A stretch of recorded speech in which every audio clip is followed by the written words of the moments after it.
I asked about dinner and my girlfriend said we can break up.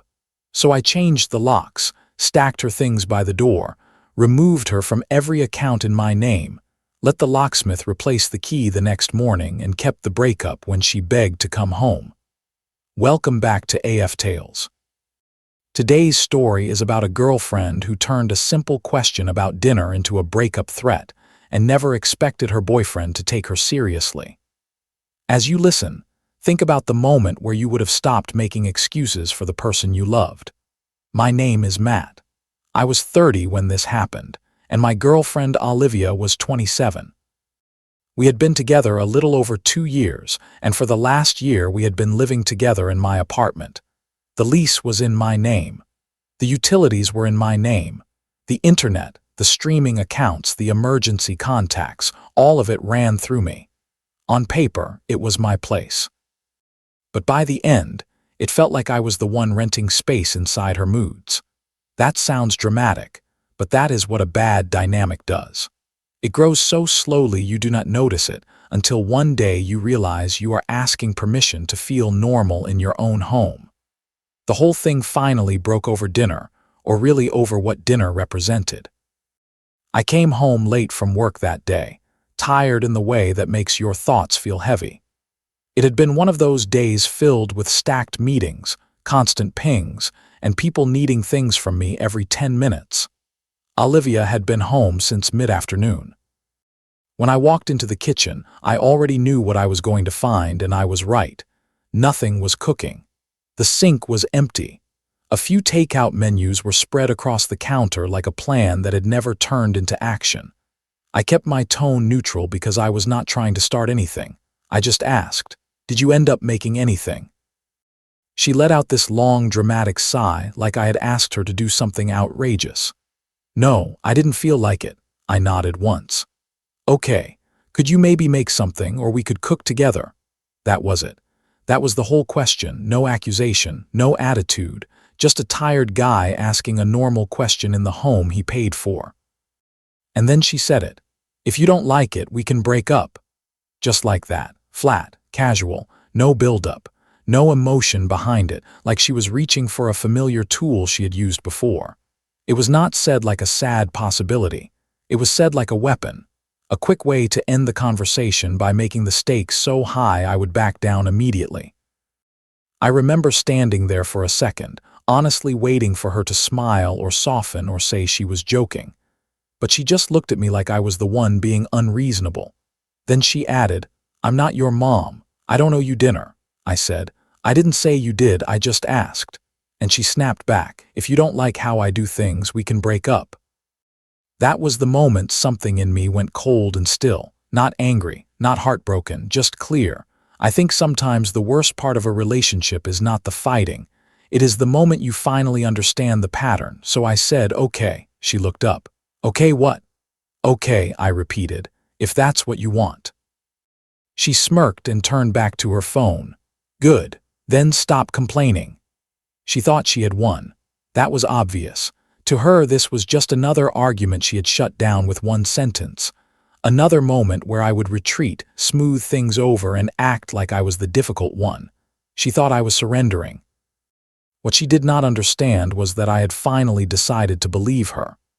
That night, she acted like nothing had happened. In a strange way, that hurt more than the actual threat. She ordered takeout for herself, Thai food, extra spicy, the kind she knew I hated. She ate it on the couch with the TV up too loud, barely looking at me. She did not ask if I wanted anything. She did not offer to share. She did not circle back to what she had said. I made myself a sandwich and ate it standing at the kitchen counter. She glanced over once and said, "See, problem solved." That should tell you everything about the relationship by that point. It was never about solving the real problem. It was about ending the conversation before her comfort got interrupted. Later that night, when she went to bed, I stayed on the couch in the dark with my phone in my hand. I replayed the moment again and again. "If you don't like it, we can break up." The more I thought about it, the more I realized it was not new. Maybe the exact sentence was new, but the message was not.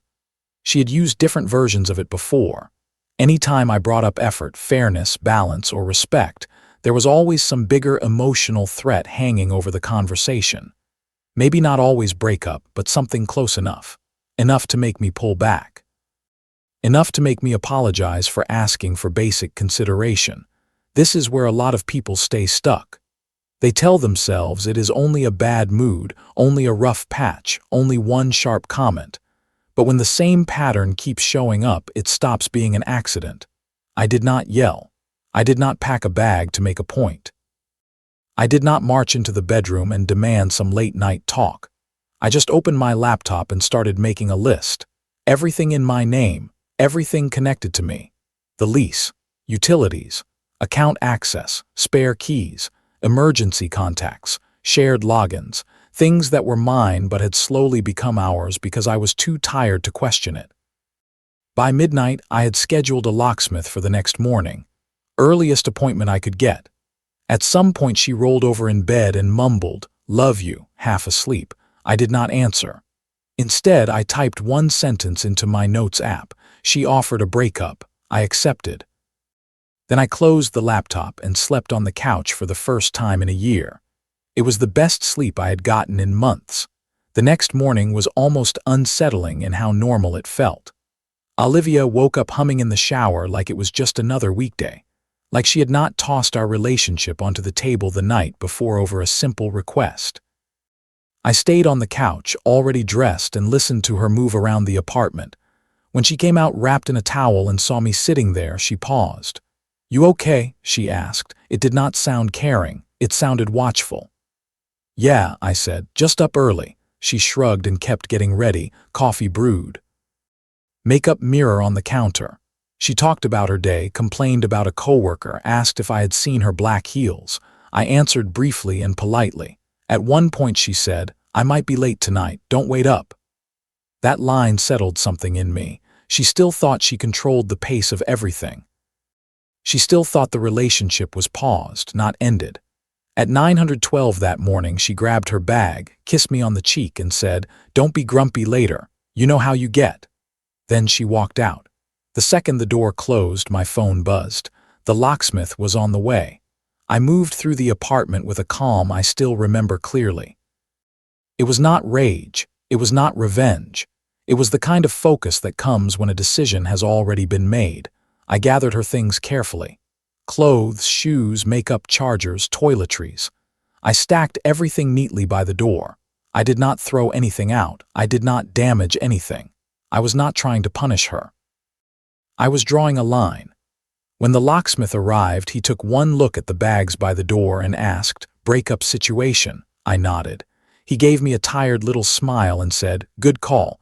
People say things they don't mean until someone believes them." That stuck with me. By noon, the locks were changed. By 1 o'clock, I had removed her from the shared accounts, location sharing, emergency contacts, streaming services, everything that tied her into my daily life.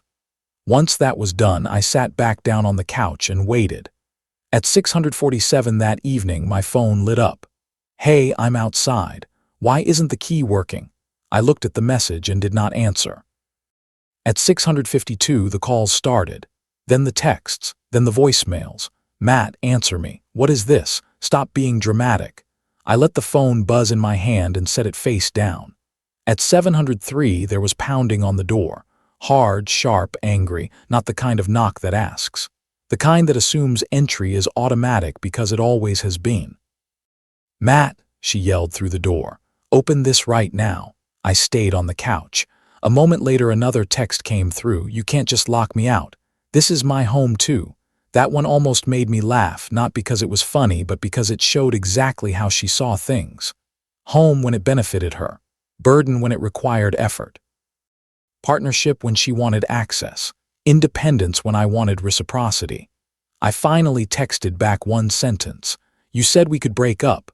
There was silence for about 30 seconds, and then the pounding came back louder. "Are you seriously doing this over dinner?" I got up and walked to the door, but I did not open it. I stood close enough for her to hear me through the wood. "No," I said, "I'm doing this over disrespect." There was a pause, then instantly her voice softened. Matt, come on, I didn't mean it like that. You know how I talk when I'm annoyed. I leaned my forehead against the door and closed my eyes. That's the problem, I said. You say things you don't mean because you never expect consequences. Her tone flipped again, sharp and defensive.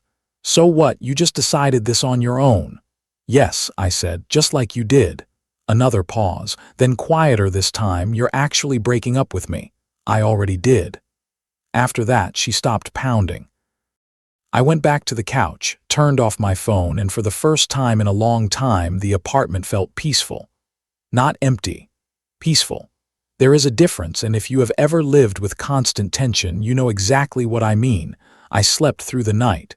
The next morning, I woke up to sunlight and silence.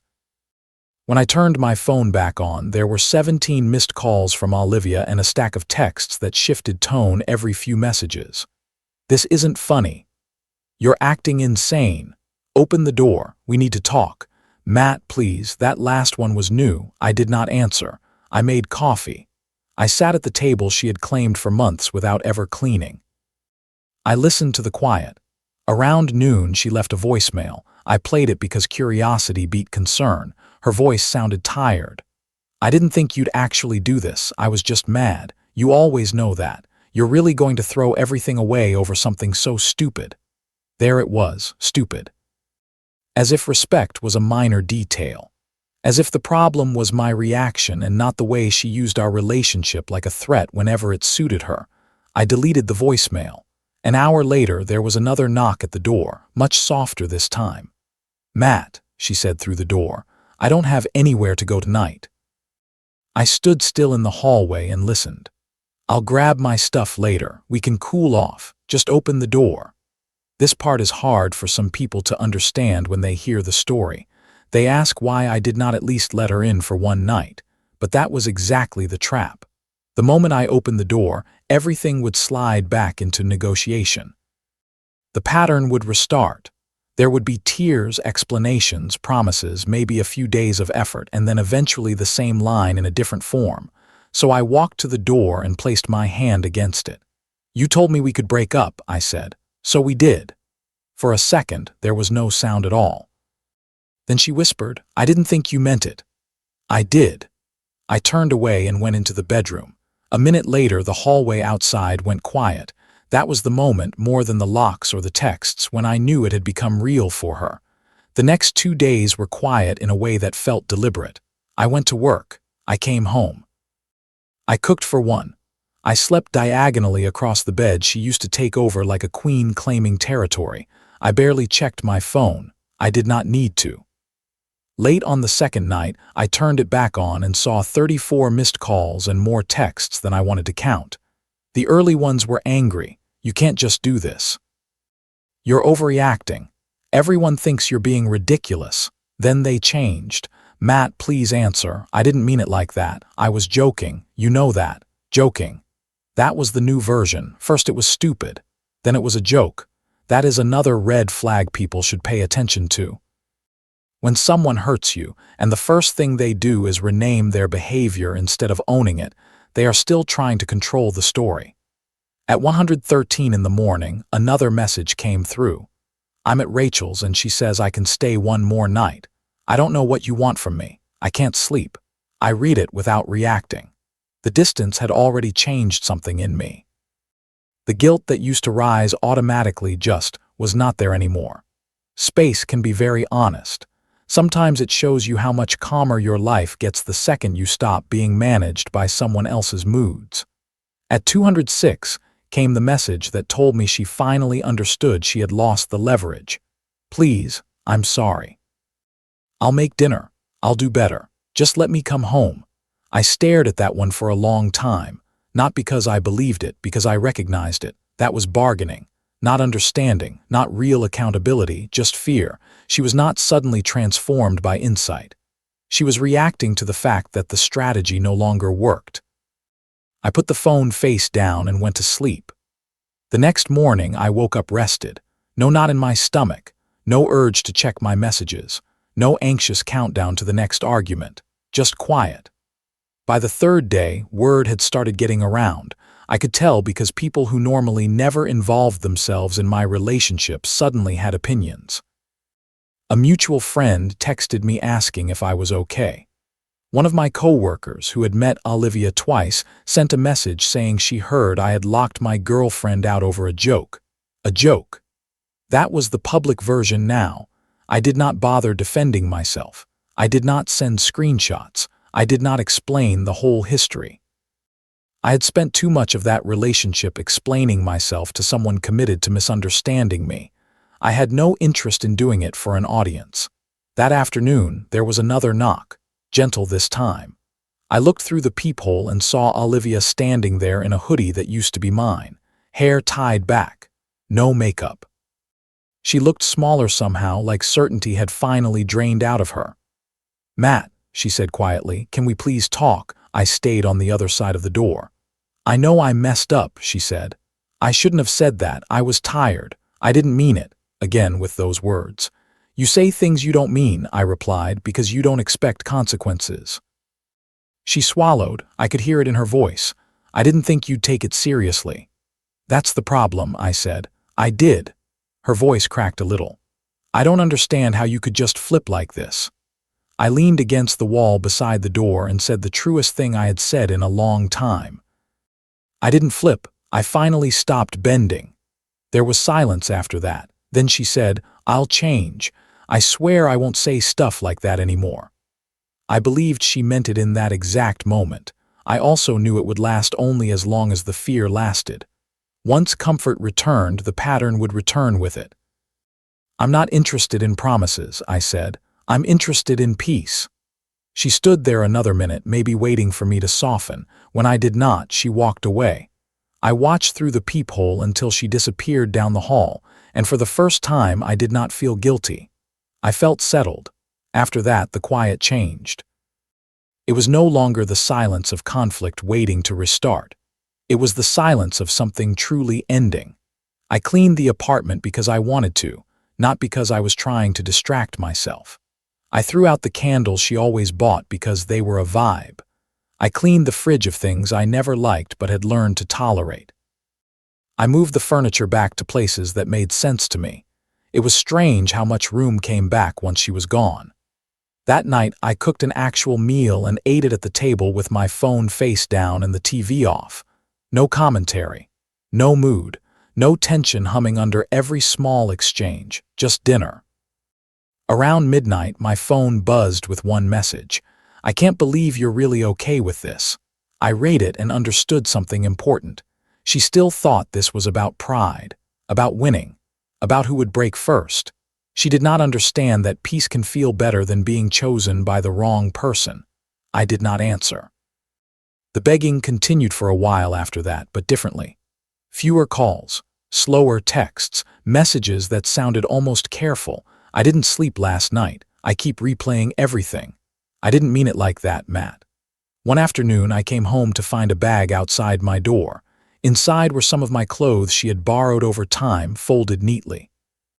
On top was a note in her handwriting that said, "I thought maybe this would help." Help what exactly? My closure. Her guilt. The version of her that wanted to believe effort at the end could erase a pattern that lasted for months. I brought the bag inside and left it by the closet. That night she called again around midnight. I let it go to voicemail. Her voice was smaller this time, almost broken. "Please, I get it now. I shouldn't have said that. I was tired. I was hungry. I didn't mean break up. I just wanted you to drop it." That was the truth, not the dinner part, not the tired part, the last sentence. She just wanted me to drop it. That is what the whole relationship had become.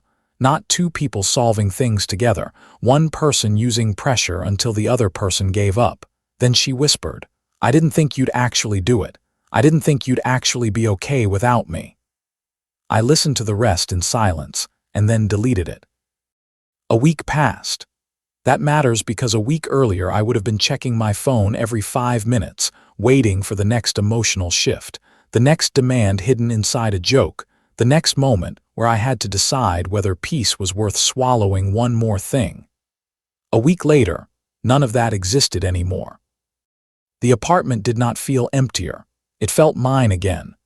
I ran into a mutual friend who told me Olivia was having a really hard time. I nodded and said nothing. It was not cruelty, it was perspective.